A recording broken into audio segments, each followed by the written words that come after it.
One of the hardest parts of healing in midlife is this: the people who know you the most understand you the least.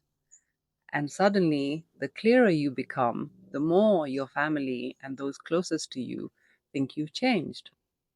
But what if you're not changing? What if you're finally becoming yourself? If this feels familiar, you're in the right place because, woo, as we go into the holiday season, family dynamics play a big role. Hi, I'm Shabina, and welcome to Imperfectly Unfolding, a space for women who are healing, growing, and returning to themselves in midlife. Today, we're talking about something almost every woman faces on a healing journey: the moment your family starts asking or saying things like, "You're different.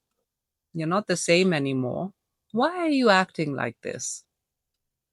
And the truth is, they're not wrong, but they're also not seeing the whole story. Family systems rely on familiar roles.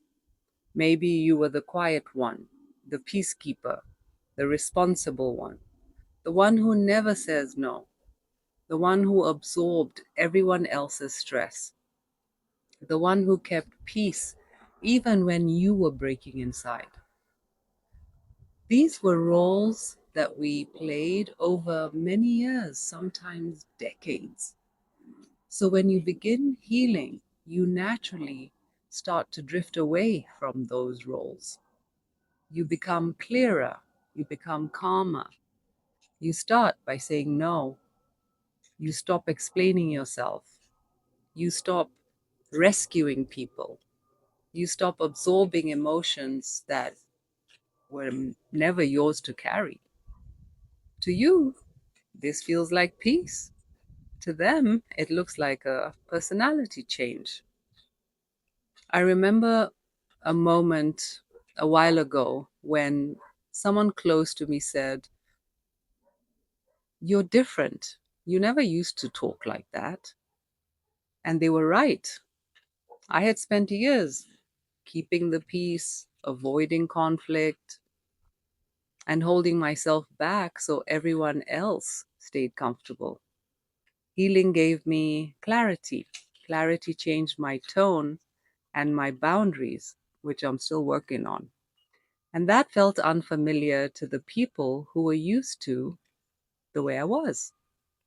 It wasn't that I had changed, it was that I had stopped abandoning myself. When you start choosing yourself, you naturally create that space from the people who relied on your selflessness. This feels confusing to them. Let me paint you a picture. You're at a family dinner. Someone makes a comment that would have normally sent you in a fix it mode, absorbing their stress, smoothing things over. But this time, you pause, you breathe, you let the moment pass without rescuing anyone. You watch, someone will come and say something to you. They'll make a comment. You may even hear something like, "You seemed rather cold tonight." But you weren't cold, you were just finally warm to yourself. When you stop over explaining, people will see attitude. When you stop rescuing, they see distance. When you speak with clarity, they hear disrespect. But the truth is, clarity is not cruelty. Boundaries are not rejection. Healing is not hostility. You're learning to show up in a way that doesn't harm you. Midlife has a way of exposing everything you tolerated for years: the people pleasing, the emotional labor, the unspoken resentment, the quiet exhaustion. I think about all the times I said, "I'm fine," when I absolutely wasn't. All those moments I swallowed my words to keep someone else comfortable. Healing in midlife isn't just emotional work, it's identity work. You're shedding versions of yourself that were created for survival, not authenticity.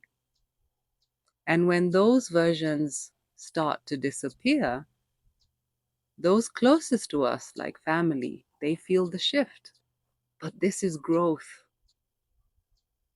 When your family reacts to your healing, it doesn't mean you're doing something wrong, and it doesn't mean they're in the wrong. It means they're adjusting to the real you. For years, you protected everyone from discomfort. Now you're protecting yourself. The world around you must recalibrate, and this takes some time. Some will meet you at this new level, while others may need guidance. Some may resist, and all of that is normal. So, what do you do when you're stuck in the thick of it? You don't have to explain your healing to anyone. You can if you want to, but it's not a requirement. Your growth doesn't need a defense. Stay consistent. If you set a boundary today and drop it tomorrow, you teach people that nothing has changed. And I know this is hard. I've dropped boundaries myself when the guilt became too heavy, but it's working at it consistently. It shows that we're serious about this. Expect discomfort. Your clarity will reveal things that were hidden or ignored. There'll be awkward silences. There'll be confused looks. There might even be anger from some people. Don't get pulled into the emotional reaction. Just let it be awkward. And remember, you're not responsible for how others respond to your growth. Their reaction belongs to them. You don't owe anyone the old version of you. You've not changed. You're just returning to yourself, to your voice, your truth, to the parts of you that were buried under responsibilities, survival, or even conditioning. When your family says you're different, just take in a deep breath and see the deeper message. They're meeting a version of you they've never known, a version of you that is finally becoming whole. Share and let me know in the comments. Have you experienced anything like this with your family or close friends? Have you set boundaries on what you will not allow yourself to get pulled into? Is your family supporting you on your journey? If this spoke to you, to your heart, subscribe and let's stay connected. I hope you have a beautiful day. From my heart to yours. Bye for now.